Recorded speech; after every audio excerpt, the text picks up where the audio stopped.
Good evening, everybody. I'd like to welcome you to the kind of part three of the OncANP 2014 conference.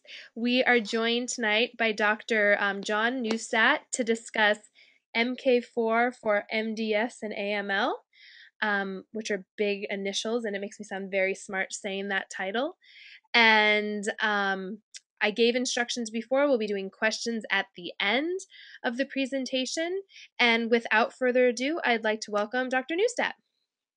Thank you so much, Corey, for the introduction. And I'm so grateful that through technology and the OncANP, I'm able to present this information to you all tonight. Although I couldn't be live and in person with you due to the vagaries of Mother Nature and the storm on the East Coast during the conference, I'm thrilled to be able to present the information tonight on MK4 for MDS and AML. And I hope it helps you and helps your patients. So tonight I'll be talking, briefly, what are MDS and AML, definitions, clinical presentations, some epidemiology with the prevalence, the diagnostic criteria, but I'm going to put most of the emphasis on the treatment section, the conventional treatments, and then MK4 and what its potential use might be for people with MDS and AML.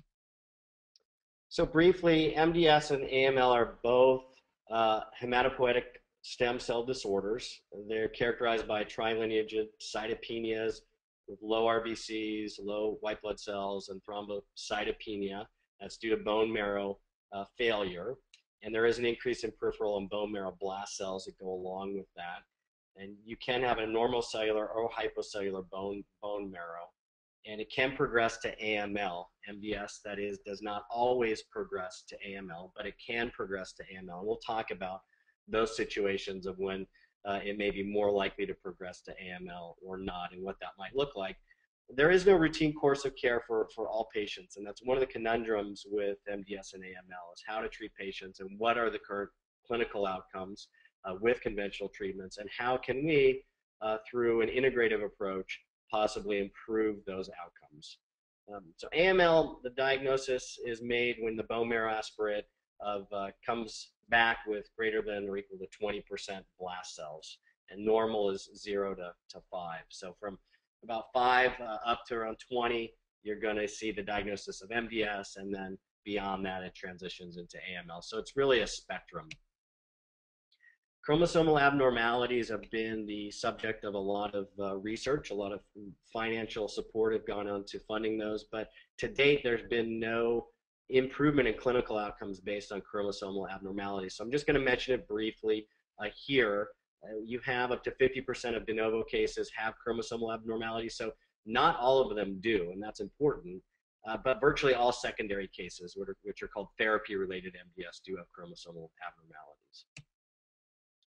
So clinical presentation, fatigue, shortness of breath, you get pallor because of the anemia, you can get easy bruising, petechiae, frequent infections, and arthralgias and myalgias. So it can be, quite a disseminated presentation with multiple symptoms or systems being involved. And typically, people are not diagnosed, and it's not really suspected strongly until you get the laboratory results back, and with elevated white blood cells, although they can be normal. Normocytic anemia is often present, and thrombocytopenia is very common. Neutropenia as well, and you can have DIC and blasts in the peripheral blood and bone marrow biopsy. Again, we talked about the diagnostic criteria. Peripheral blood tests looking at the blasts in the peripheral blood are the way to monitor treatment and prognosis, and the way to monitor progression of the disease, so you don't have to do a bone marrow aspirate frequently. And you can see here, you have the hematopoietic stem cells and the differentiation to lymphoid progenitor. If there's an abnormality differentiating up toward the top there on the lymphoid progenitor, that takes you to acute lymphocytic leukemia, and if it's more toward the myeloid progenitor side, that's where you get down towards acute myeloid leukemia, and that's why you see downstream abnormalities in these lines of cells downstream of the problem with the differentiation. And you can see here just another diagram here of the myeloid maturation all the way down to the neutrophils, and it can get stuck here in the blasts, and so you get an abnormality and increased blast cells in peripheral blood and bone marrow, and that leads to, for example, down here with neutrophils, a low neutrophil count in peripheral blood. On physical exam, there may be hepatomegaly and splenomegaly present. And there are some cutaneous symptoms, but they're uncommon, and so you're not going to obviously see those too often. Let's look briefly at the epidemiology. Both of these are considered orphan diseases or rare diseases by the US FDA. An orphan disease is characterized or defined by affecting 200,000 people or less per year in the United States. The incidence of MDS is 4.3 per 100,000, more common than AML, which the incidence of 3.59 per 100,000. But both of those, the cases of MDS and AML, is expected to increase with the aging population. By 2030, 20% of the US population will be over 65 years old, and the majority of these cases are diagnosed at 60 or 65 years and older. So expect those number of cases to increase. But even if the incidence stayed the same with MDS, for example, over the next 20 years, there would be approximately 190,000 new cases. So causes and risk factors, 90% most then of MDS and AML cases occur without identifiable causes. We just don't know why. There are some risk factors such as benzene exposure, smoking, and airline pilots have a higher risk due to radiation exposure. And up to 20% of all AML cases, however, are caused by previous treatment for other cancers, which is called TML or therapy-related or treatment-related AML. I'll talk about that in a little more detail later on in the talk. And then aging, just the aging population getting older is a risk factor. 80 to 90% of MDS patients are older than 60 years old at diagnosis. So therapy-related MDS and AML, 70% of therapy-related AML patients first develop MDS.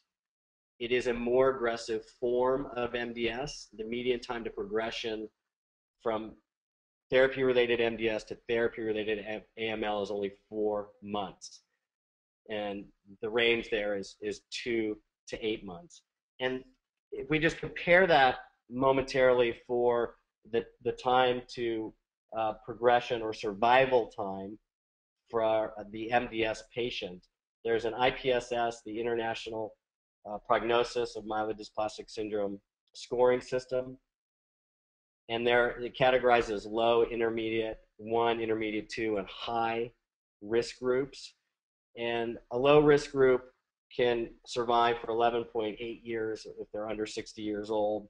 And the fastest time to progression to death with MDS in the high risk group is 0.3 years. So you can see there's quite a range with non-therapy related MDS, but when you're talking about therapy related MDS, the progression to AML is very rapid, about 4 months. And then the progression from AML to mortality is also quite rapid because it tends to be resistant to treatment. And those patients are often poor candidates for intensive AML therapy. So the range after a primary cancer diagnosis until the onset of therapy-related AML is 2 to 11 years, depending on the type of treatment used. But the most common previous cancer is breast cancer. About 52% of TMDS and TML patients are breast cancer survivors, with a median latency of 4 years from breast cancer to the onset of therapy-related AML. And so that's something to be aware of in terms of monitoring patients with previous cancer and their risk and what you can do about it to help reduce that risk of progressing to MDS and AML.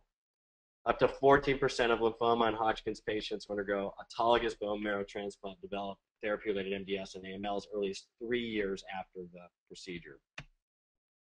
There's the citations, and you'll see the citations all throughout the presentation, so you can go back and review all of that if you'd like. talk briefly about the conventional treatments. Chemotherapy is obviously the mainstay of conventional oncology treatments. You have DNA hypomethylating agents that are used, like vidaza and dacitabine, dacogen, lenalidomide or rivlimid, cytarabine, which is the cornerstone of induction and consolidation therapy for AML. And I'm going to focus a little bit, one slide, just on that. Because of time, I'm not going to go through every treatment, but I'm going to focus, because cytarabine is the cornerstone of therapy, I'm going to focus a little bit on the outcomes and the use of cytarabine. And then you have the anti-thymocytic globulin that can also be used.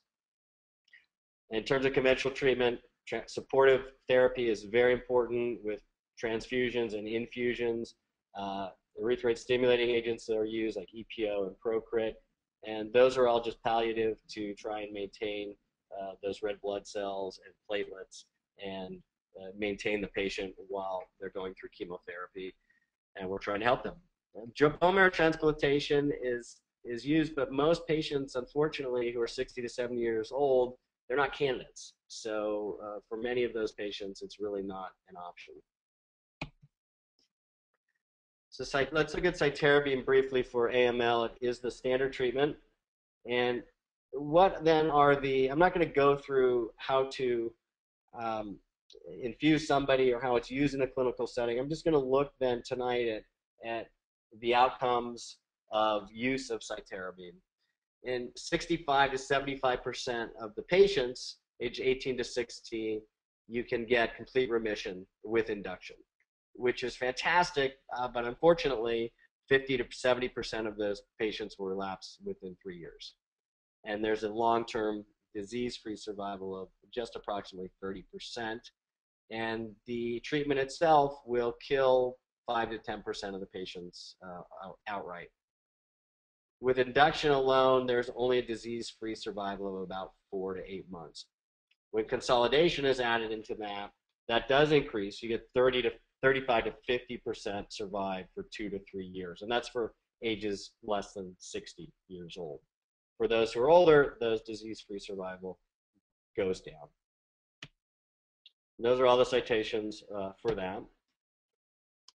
So looking at the overall prognosis of AML and MDS, 2/3 of adults of AML, adult AML cases, cannot be cured. And the average time to death at the diagnosis of AML is 1 year. Overall, the mortality has not, there's a mistake on the slide, has not increased over the last 3 decades, and that's important. It has not increased. With MDS, despite the existing treatments, the 3-year survival rate overall is just 45%. So 55% mortality within 3 years with MDS overall. And again, as I mentioned, with the IPSS scoring for MDS patients, depending on their risk group, low, intermediate 1, intermediate 2, or high, they can have either a longer projected survival time or a lower projected survival time. But overall, the survival time is quite low for MDS, despite the existing treatments. With therapy-related MDS and therapy-related AML, the data are even a little more disconcerting, or a lot more disconcerting. The median survival is only 8 months, and only 10% of patients are alive after 5 years.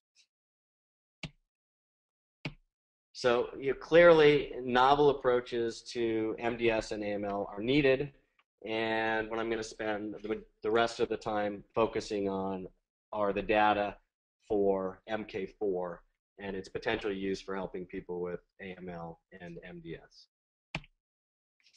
So what is MK4? Well, MK4 is a specific form of vitamin K2, and vitamin K is a category of molecules. You have vitamin K1 and vitamin K2. They're lipid soluble. Vitamin K2 in itself is a category, and that includes the menaquinones and the menadiones, also a form of vitamin K3, which is a synthetic form of vitamin K. And then within vitamin K2 subtypes, you have MK4 and MK7. And the nomenclature is based on the number of what are called the isoprenoid subunits. And they're, again, the 2 major forms, MK4 Synonyms are menotetranone and menaquinone 4 and MK7, also known as menaquinone 7. Sources of vitamin K, plants produce phyloquinone or vitamin K1. MK4 is produced by humans by the conversion of vitamin K1 to MK4.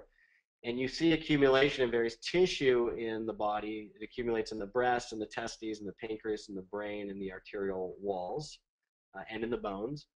MK7 is not produced by humans, but it's produced by bacteria in the gut that then gets absorbed through the lumen into the body. And vitamin K3, as I mentioned, is synthetic, and because of its toxicity, it's not used in dietary supplements, and its use as an anti-neoplastic agent remains quite limited. But in contrast to vitamin K3, there's no known toxicity for vitamins K1 and any of the vitamin K2 forms. In fact, the United States Institute of Medicine has the published position that there is no known toxicity for naturally occurring vitamin K. And its use is well documented in terms of the safety of MK4.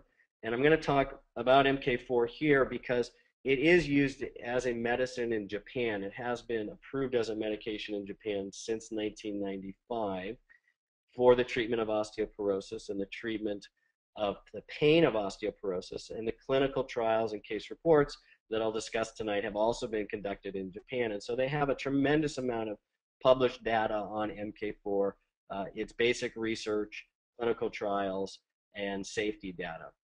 And the safety of MK4 is very well established. There have been more than 6,000 patients treated with MK4 in Japan for up to 8 years without any serious side effects. Some of those have even had liver cirrhosis, myelofibrosis, and kidney failure on dialysis. Human coagulation studies, as you probably are aware, vitamin K is used in the blood clotting pathway to promote blood clotting. And there is and it's commonly misunderstood that if you give some vitamin K, it promotes healthy blood clotting. But if you give a lot of vitamin K, it actually can increase the risk for blood clots. And that is completely false. Once there's enough vitamin K for the body to clot normally, giving more vitamin K does not increase the risk for blood clots. It's as if the enzymes are saturated and they go on, the vitamin K goes on to do other things. The enzyme activity can only happen at a maximum rate, and beyond that, it can't go any faster, and that's what we're seeing here, I believe. Human coagulation studies, though, bear this out in the sense that even up to 135 milligrams a day of the MK4, there was no increased risk of coagulation or any reported dangerous adverse effects. And even in rats, up to 250 milligrams per kilogram body weight did not alter the tendency for blood clot formation to occur. The only known contraindication is warfarin, Coumadin, because Coumadin does act by blocking the vitamin K clotting pathway. Giving vitamin K is the antidote for Coumadin. So people who are on warfarin or Coumadin absolutely should not be taking MK4. There have been over 20 years of use in Japan, again, without any history of dangerous side effects. And as I mentioned before, the US IOM states that there are no adverse effects associated with MK4 consumption from food or supplements. No adverse effects have been reported in humans or animals. Also, up to 800 micromoles administered to human colon cancer cells in vitro showed no DNA damage with MK4. And the LD50 of MK4 is over 2 kilograms per day, which is a huge amount. There are all the safety citations. In terms of the regulatory status, in the United States, it's not approved as a medication for any condition. As I mentioned, in Japan, it has been approved as a medication. But the FDA has reviewed the studies that I'm actually presenting tonight in the case reports. They've reviewed that for AML and MDS. They've also reviewed additional studies on hepatocellular carcinoma and promyelocytic leukemia. And the FDA has actually granted orphan drug designation status to MK4 alone for the potential treatment of AML, MDS, hepatocellular carcinoma, and promyelocytic leukemia, and MK4 plus vitamin D for the potential treatment of AML. And it is available as a dietary supplement in the United States. It is not, again, a medication in the United States. And for complete disclosure, just so everybody knows that I am the co-founder of two companies that are involved quite intensely with MK4 in the United States. One of my companies, NBI, Nutritional Biochemistry Incorporated, we do manufacture and distribute a dietary supplement or dietary supplements with MK4. And it was the applications that my partner and I, through our other company, MBI Pharmaceuticals Incorporated, that we submitted to the FDA, that were evaluated and granted orphan drug designation through those applications. So just so you know, and again, all the citations are in here, so feel free to go. You can all look at the primary resources. My email is on the first slide, my contact information and my phone number. So if you want any of those PDF files, or you want any of the data to evaluate this yourself, just let me know. I'm happy to provide all of that so everybody can come to their own conclusions as well. So again, in Japan, approved as a medication. And for osteoporosis, what the clinical trials have shown, more than one clinical trial, several clinical trials, is that the MK4 with vitamin D and calcium can decrease fractures by 87% or more, osteoporotic fractures. And that it does stop and reverse bone loss from different medications, including Leuprolide and prednisone. And I've lectured on MK4 for osteoporosis elsewhere, and that information is also available if you'd like that. You can just contact me. It's also approved in Japan for intrapartum and neonatal hemorrhage and hypoprothrombonemia, including neonatal. Again, just attesting to its incredible safety.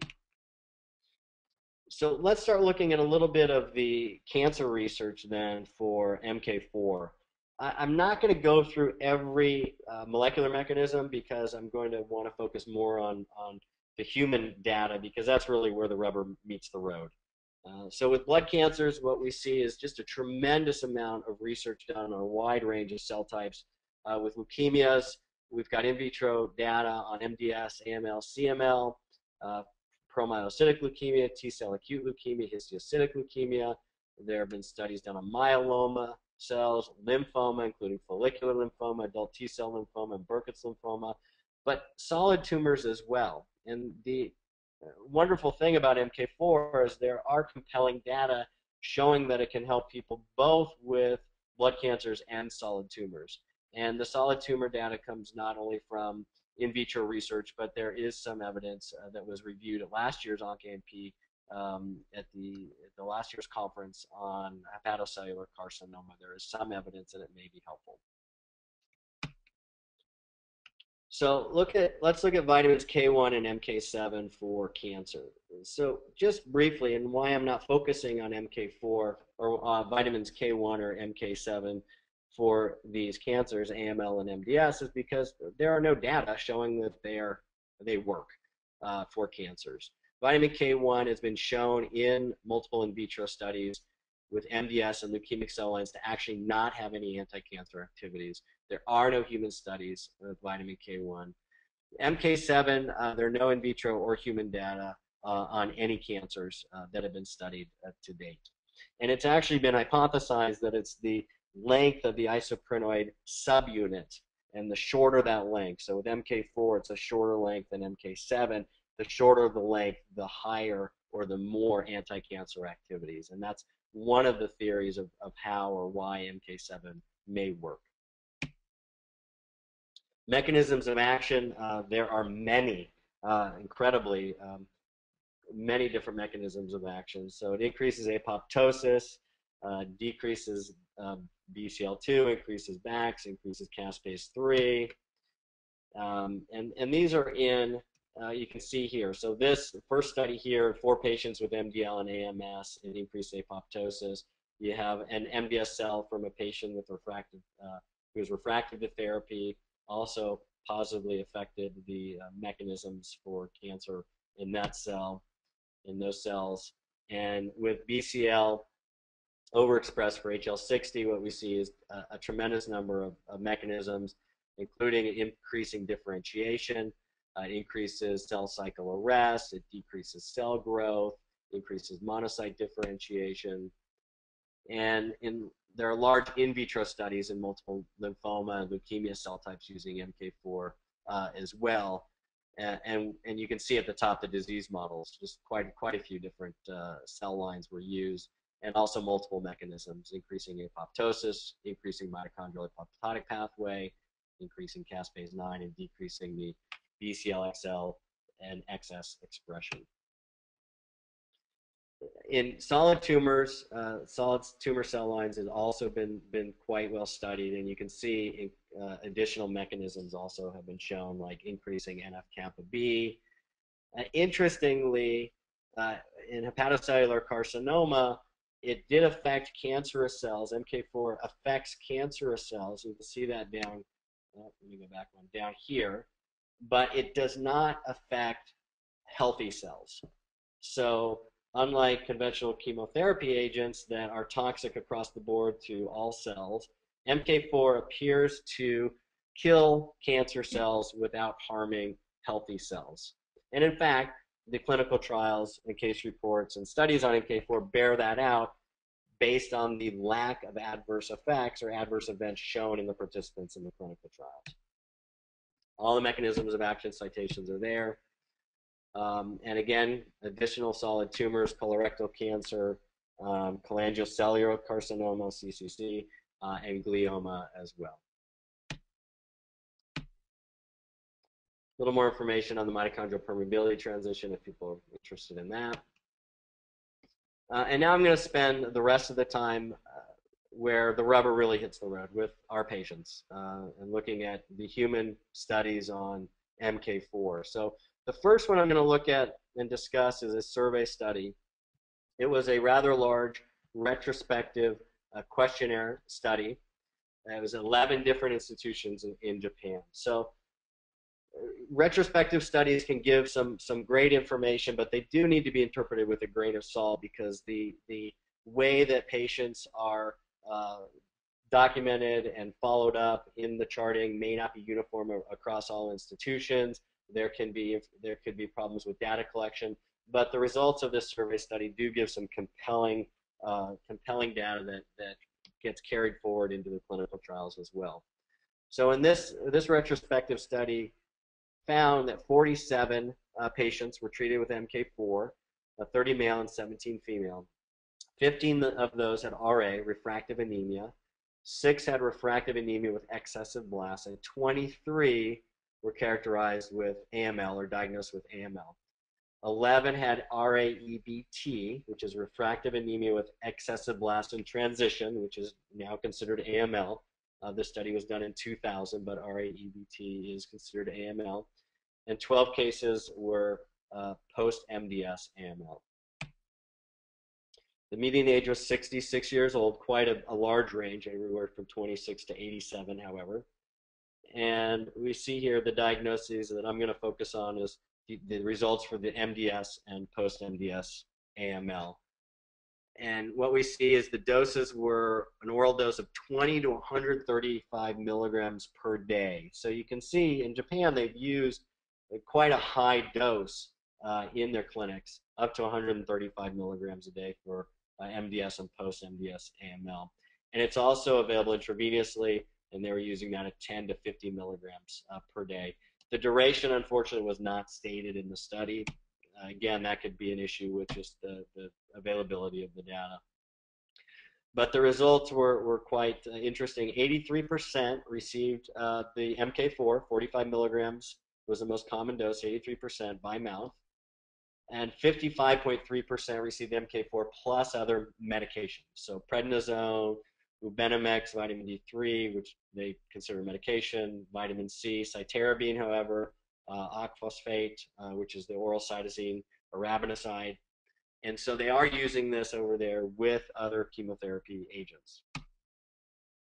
With terms of refractive anemia, MK4 monotherapy, 20% of those patients, 3 out of 15, the sample size was not huge, but in 20% there was improvement in cytopenias. When you had a combination of MK4 plus vitamin D and ascorbic acid, 1 out of 15 patients improved, or 6% had an increase in neutrophils. And then MK4 alone, 13%, or 2 out of the 15 had an improvement in the pancytopenias and increase in neutrophils. For AML outcomes, MK4 monotherapy, 44.4%, that's 4 out of 9, showed hematological improvement.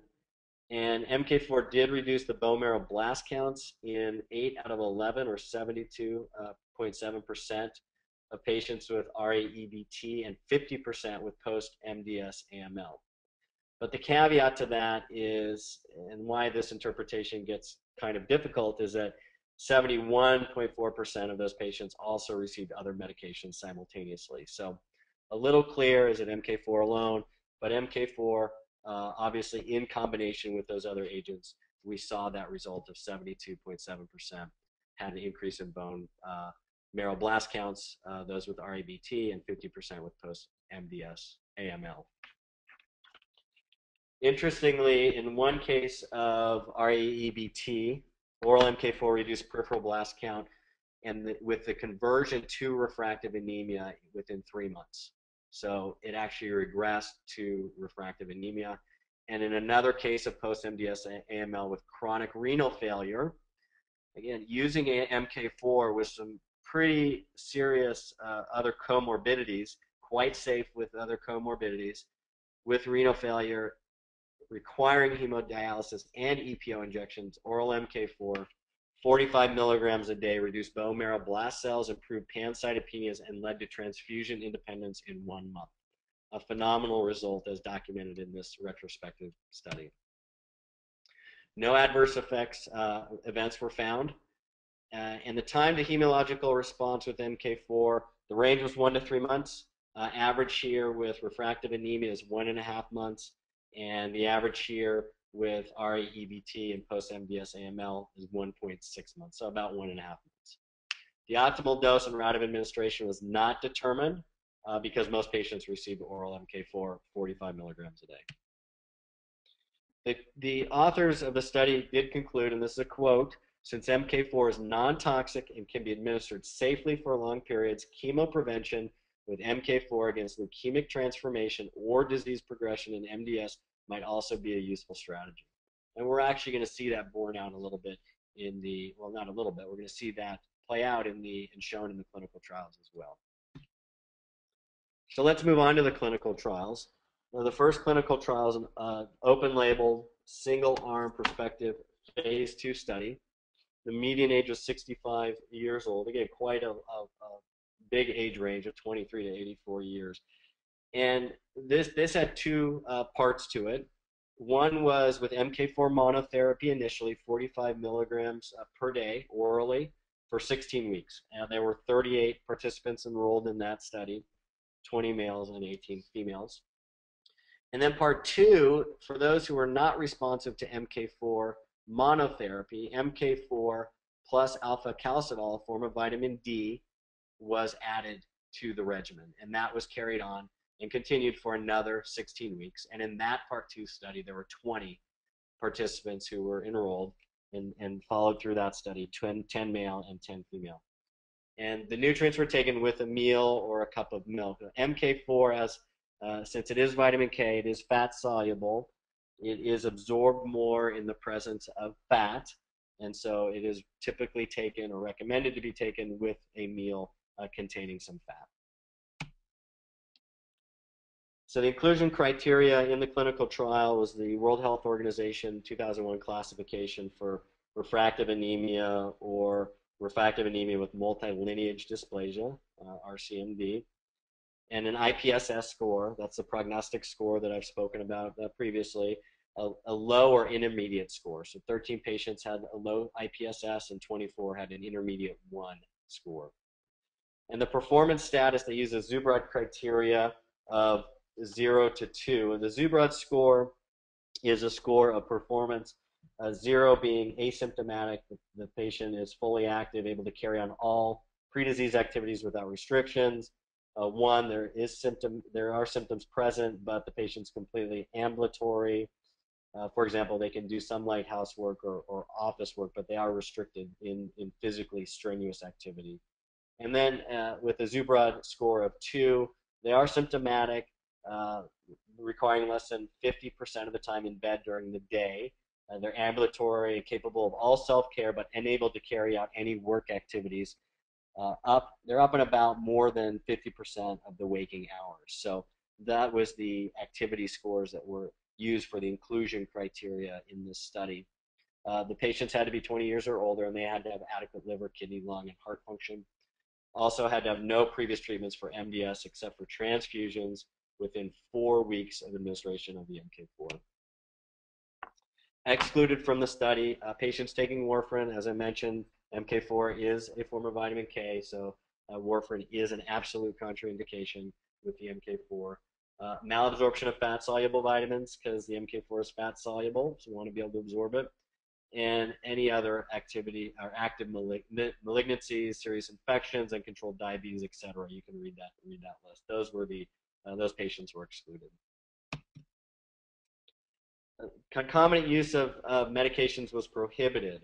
So all of these medications were all prohibited, including corticosteroids or antineoplastics, vitamin C, thalidomide, EPO, all of those. Patients could still, however, receive platelet and red blood cell transfusions, and the amount of those transfusions were taken into account when the patients were assessed at the end of the study. The response that was used in the clinical trial was a standard international working group definition of response.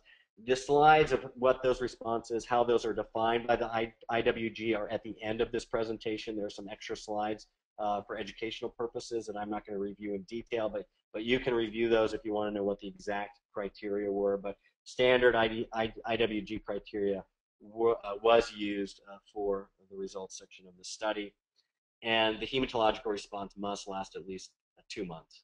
And effective was defined as either major or minor hematological improvement in one or more hematopoietic lineage.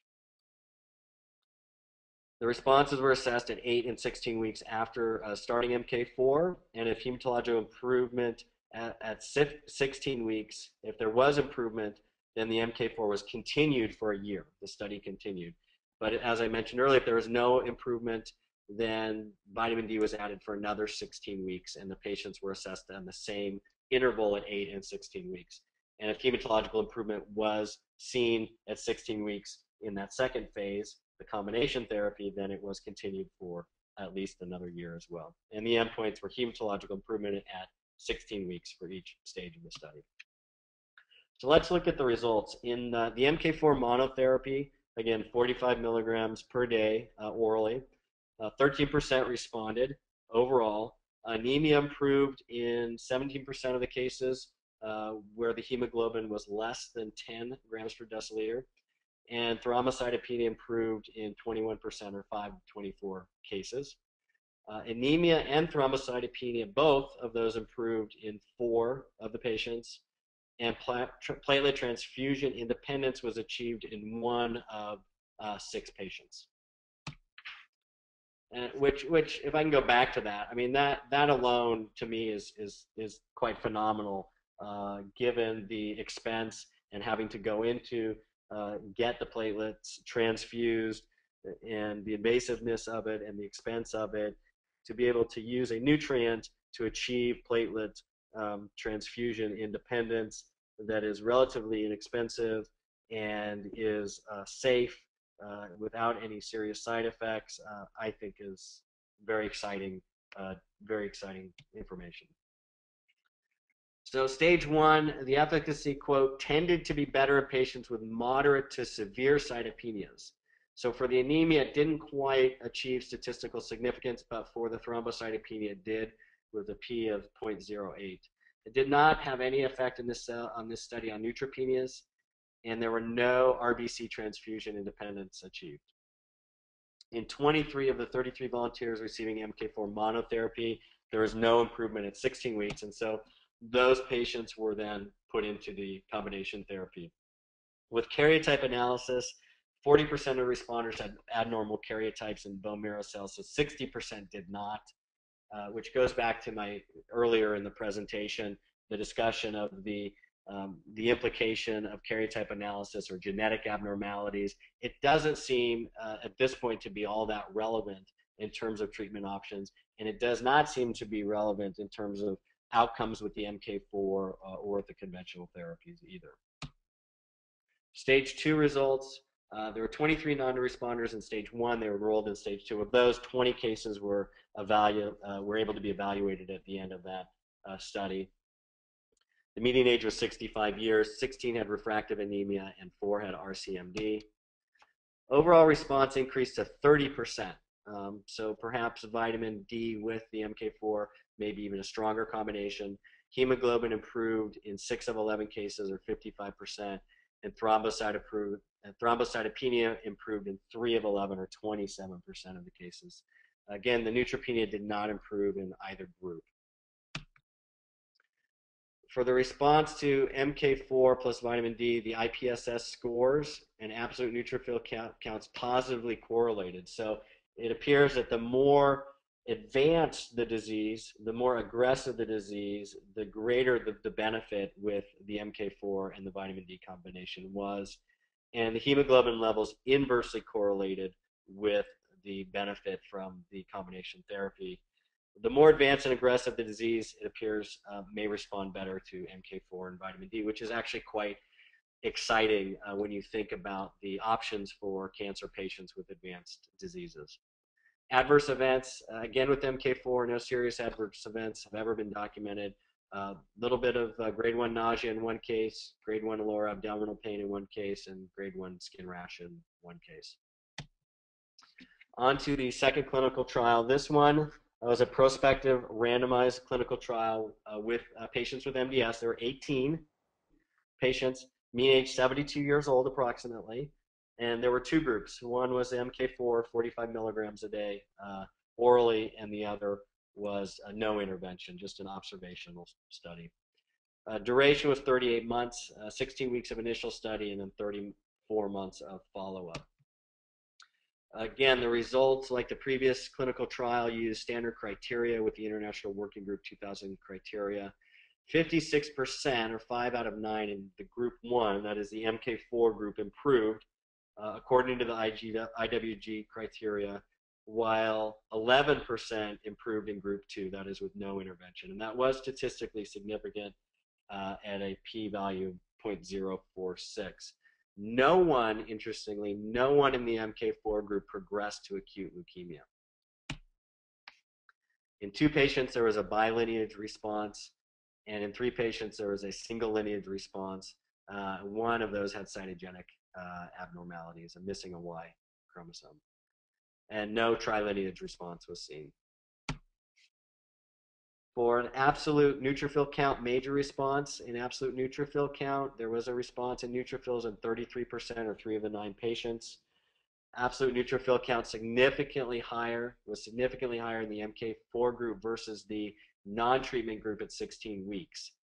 2.2 versus 1.4 with a p-value of 0.04. So statistically significant, significantly better outcomes in neutrophil count in the MK4 group versus the non-treatment group. The mean absolute neutrophil count in the MK4 group, the increase was 162%. So quite a nice increase in ANC. In terms of hemoglobin major response, that was 2 of 9 patients had a major response, 22%. Difference at 16 weeks between the groups, however, was not statistically significant. It was statistically significant for neutrophils, but not for hemoglobin. For platelets, a major response in platelets, again, the major response as defined by the IWG criteria, and that is defined, there is a slide at the end of the presentation for you to look at that. 2 of 9 patients, or 22%, had a major response. And the difference in that group was statistically significant. The platelets, 128 in the MK4 group at 16 weeks versus 79 in the non-treatment group. p-value of 0.01. And the increase in platelets from baseline in the MK4 group increased from 97 to 128. And that increase within the group was also statistically significant. So quite impressive. There were no significant changes in absolute reticulocyte count. And in terms of adverse events, again, just the same information that we've been seeing, the same data seeing in all the other studies. No signs of toxicity reported. And no patients in either group progressed to RAEB or AML in the initial 16-week study. After 38 months, because that clinical trial continued in terms of the observational period, MK4 monotherapy, 45 milligrams a day. There were 5 patients who responded to the MK4 who observed them for the 38 months. All 5 of those remained in good hematological condition. None showed any signs of toxicity, and none of them, that's over 3 years later, had progressed to AML. Phenomenal results. So let's look at a couple of the case reports. One is an 80-year-old woman with MDS with refractive anemia. She was dependent on red cell transfusions. She was taking MK4 45 milligrams per day orally. And at that age, at 80 years old, there weren't, with this patient, if you go back and read the study, there weren't really many options that she could have in terms of treatment. A bone marrow transfusion was absolutely out of the order. And the results of her pancytopenia in this case report gradually improved. She became transfusion independent after 14 months. And when the MK4, however, was discontinued, the pancytopenia did return, but it improved again when the MK4 was readministered. So it also appears that, at least in this case, that people do not, that they maintain their responsiveness, or at least this patient did maintain the responsiveness to the MK4 when discontinued and when put back on it. In this one, a case report of a 65-year-old male with AML with myelofibrosis. Peripheral blood showed leukoerythroblastosis with hypogranulation and pseudopeldronuclear abnormality of neutrophils, giant platelets, micro-megakaryocytes, and binuclear erythroblasts with megaloblastic change. So essentially, there were really no options for this patient in terms of providing increase in long-term survival. The blasts were greater than 30%. The peripheral mononuclear cells were cultured first in 10 micromoles of MK4 for 72 hours, and it did show a selective elimination of CD34 positive, CD33 null blast cells in a dose-dependent manner, which is interesting because you see in Japan in the reports up to 135 milligrams being used of the MK4. There may be a dose response here. Given the safety, incredible safety profile of MK4, it does seem like a rational approach if there is not a response with 45 milligrams of MK4 to increase that amount and see if response can be obtained, and to maintain them at a higher dose or lower that when response is obtained, and track progress that way. Chemotherapy was not an option because of the fibrotic bone marrow. So this patient was actually administered 90 milligrams of MK4 daily. Again, most of the studies showed 45, but this is a published case report of 90, doubling the dose, 90 milligrams a day, which then was reduced to 45 milligrams a day after hematological response. And they tracked this patient for 10 months.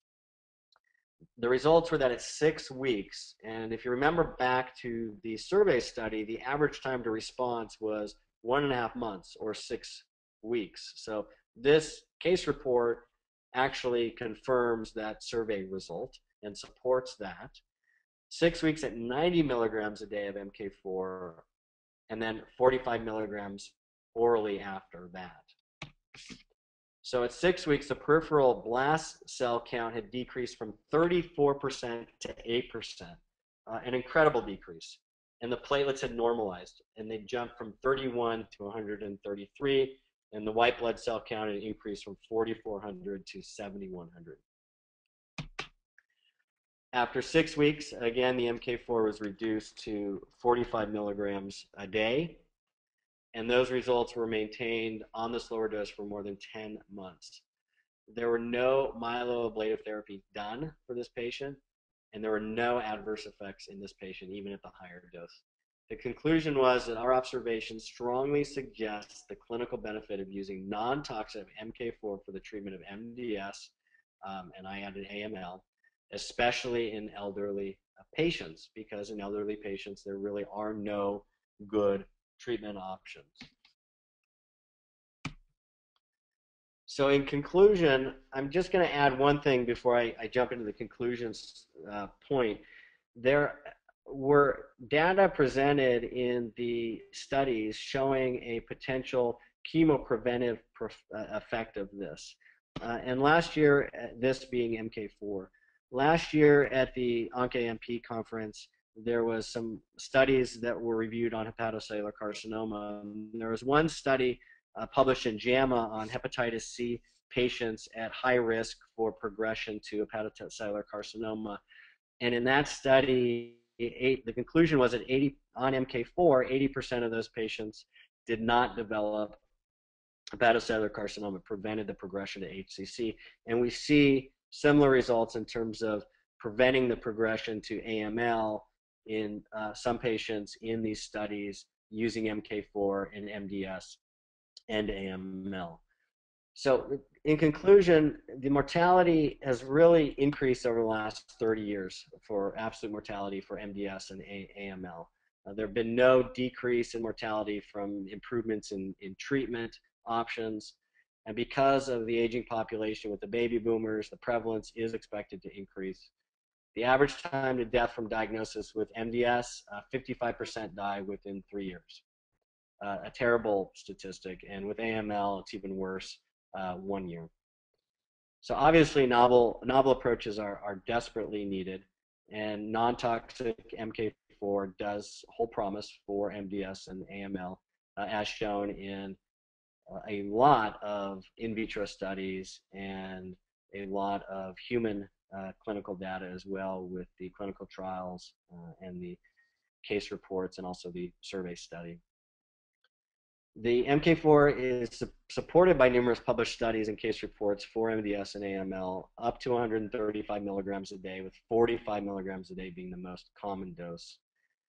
And again, as I mentioned in an earlier slide, the FDA has reviewed the data on the MK4 that were presented in this presentation, and the FDA has agreed that MK4 does have the potential to effectively treat these conditions, and they granted orphan drug designation for MK4 monotherapy and MK4 plus vitamin D for the potential to treat MDS and AML. So I will end with that, and I think we can open it up. I'm not sure how exactly to do this on the webinar. If there are any questions, I would love to entertain any questions at this point. Great. Thank you so much for that presentation. There are a couple questions that people typed during the presentation, so I'll start with those. But to our audience, if you have any questions, feel free to type them in the question box, or you can raise your hand, press the little kind of hand button on the GoToWebinar control panel, and I can unmute your line and you can ask the question out loud. But the first question, and again, because it was typed, I apologized if this got answered later. It says, isn't K1 part of the clotting cascade and K2 what accepts calcium into the bones? So K2 isn't part of the clotting cascade? So vitamin K as a whole is part of the clotting cascade. So vitamin K1 is part of the clotting cascade, but vitamin K2, MK4 can also affect it, can also be used in the clotting cascade. It's not that one is used for it and the other is not. Vitamin K1 predominantly accumulates in the liver, and MK4 predominantly accumulates in other tissue, but MK4 still does affect blood clotting, the clotting cascade, meaning if they have a poor blood clotting because they are deficient in vitamin K, MK4 can be used to improve their blood clotting by increasing their vitamin K status. Great. And the next question, part one, And I'm going to, oh, if I may, Corey, just the second part of that question with the calcium deposit in the bone. So MK4 has multiple actions. It does deposit calcium in the bone. It promotes collagen production in the bones, and that's what accounts for the large 87% fracture reduction in osteoporosis. But it also has other functions as well. It's a nutrient, and like all nutrients, it has many different activities in the body. Magnesium, for example, there are over 200 different activities or pathways that magnesium is involved with. Well, MK4 not only does it affect blood clotting and calcium deposition in the bone and collagen production in the bone, or type 1 collagen. It also is involved in sphingomyelin production in the central nervous system, and obviously it's involved in blast cell differentiation in some way, as we can see in these studies. However, that basic mechanism of action of how it affects blast cell differentiation has not been elucidated yet. So we're still sort of waiting for those studies to be done. great. And we have two questions here that are, it's funny because they came in at the same time from different people and they are the exact same question. It says, curious where you can get MK4 in doses appropriate for treatment, and kind of along with that, like how do you determine what is better than, like which brands are better than other brands, or are there big differences? So, like most clinicians, when we're trying to help patients, we're looking for ways to do that that's supported by the evidence and in ways that are safe and can help them. And and again, this gets back to full disclosure.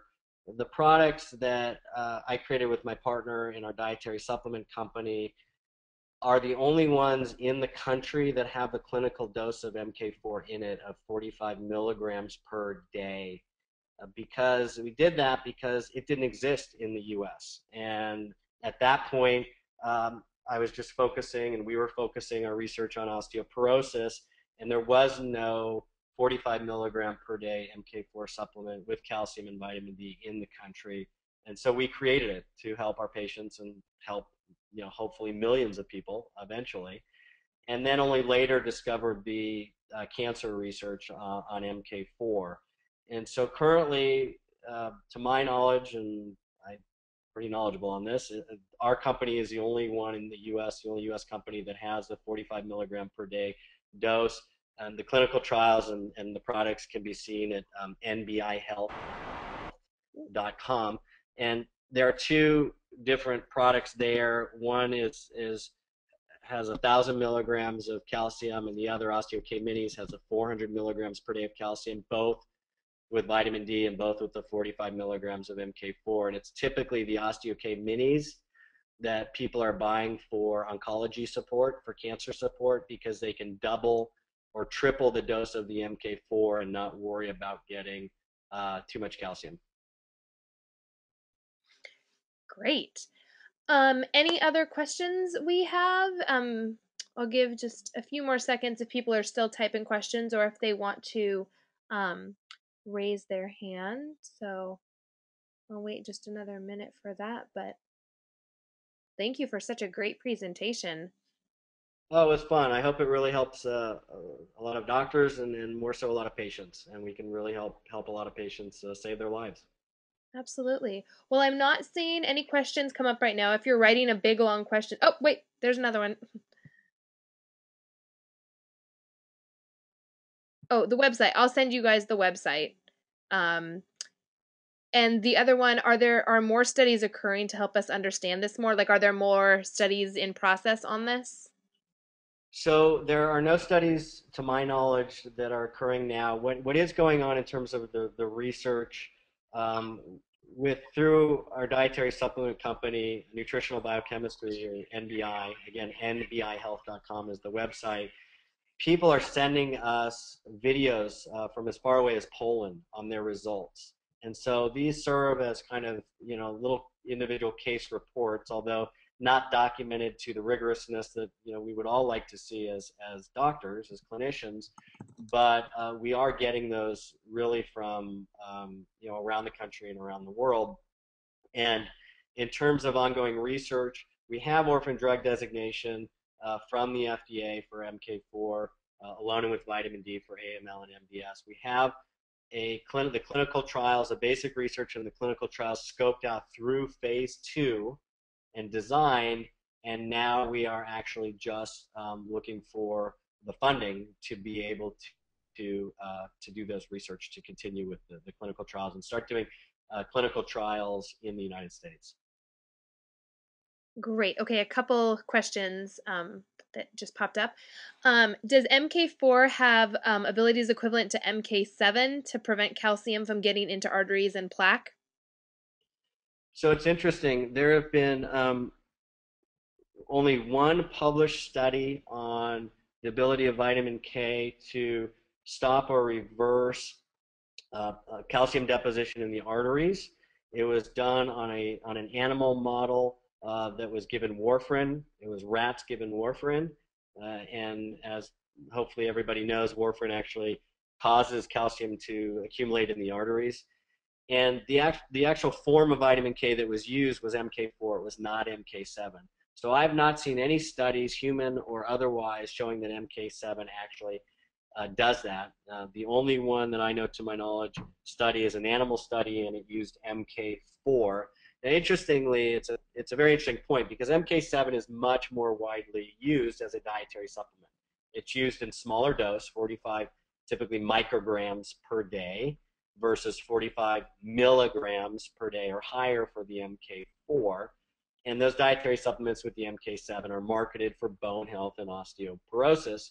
However, there are no human clinical trials, not one, that has ever shown that MK7 prevents fractures in osteoporosis.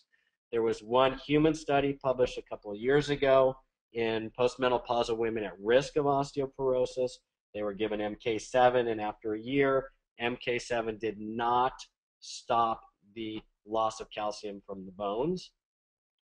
MK7 and MK4 both affect similar laboratory markers called undercarboxylated osteocalcin.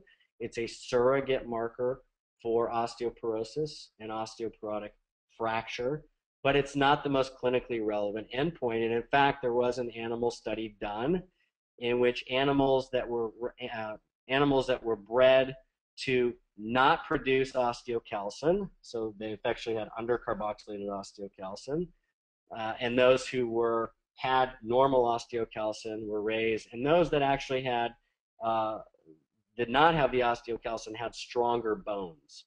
And so the theory that it's the undercarboxylated osteocalcin may be incomplete, and this is published in an article on osteoporosis that I wrote actually is on osteonecrosis of the jaw, that was published in Integrative Medicine in 2012, I believe, maybe 2011, that looks at that study as well and that theory. So that theory may not be the whole story, and it's not the most clinically relevant endpoint. So the bottom line, and why I spent most of my time today on the human clinical trials, because that's the most important. Those are the most important data. MK7 has never been shown to reduce fractures in any human clinical trial. And MK4, 45 milligrams a day, in many clinical trials, several showing 87% or more fracture reduction, over 6,000 patients treated in Japan, approved as a medication since 1995. So for me, the evidence is absolutely overwhelming for bone health and osteoporosis. It's MK4, and MK4 also for cancer support. Great. And one final question. It said, would you ever treat patients solely with MK4, or would you always be working with a medical oncologist and do both the conventional and MK4?